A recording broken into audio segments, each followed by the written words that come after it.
మళ్ళీ ఎలక్షన్స్ వచ్చినాయి. అప్పుడు నేను ఇండిపెండెంట్గా పోటీ చేసి గెలిచేశాను. ఓకే, హైయెస్ట్ మెజారిటీతో గెలిచేశాను. తర్వాత ప్రకాష్ రాజ్ గారు వచ్చారు, వాళ్ళ ప్యానెల్ రమ్మన్నారు. వద్దు సార్ ఇండిపెండెంట్గా వెళ్తానన్నా, లేదురా నా విజన్ ఇది, నేను ఇలా చేయాలనుకుంటున్నాను అన్నారు. ప్రకాష్ రాజ్ చేస్తాడు, మొండోడు, చేస్తాను అంటే చేసి తీరుతాడు.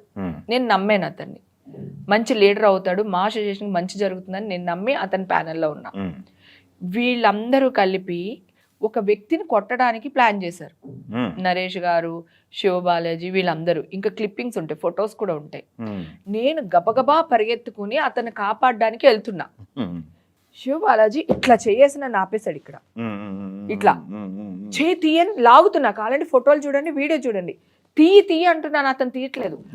ఎదుర్కొంటా ఆ ఫోటోల్లోనే అతన్ని ఇలా పట్టుకుంటున్నారు. ఎవరు, నరేష్ వాళ్ళ గన్మ్యాన్, వాళ్ళ అసిస్టెంట్ ఎవరో ఉంటాడు కదా, అతను ఇట్లా పట్టుకుని అతన్ని లాగుతున్నాడు, అతను పరిగెడుతున్నాడు. ఆ ఫోటోలో మొత్తం ఉంటది. అప్పుడు అతన్ని కాపాడే హడావుల్లో ఇతను చేయి తీయట్లేదు. అందుకని కరుద్దామని, అదే మీడియాలు చేసే ప్రాబ్లమ్స్ అవే చెప్తున్నా. నేను కరుద్దామని ఇట్లా వెళ్ళేసరికి కింద నుంచి వెళ్ళిపోవచ్చు కదా అని ఒక థాట్ వచ్చింది నాకు. కింద నుంచి దూరం వెళ్ళిపోయాను.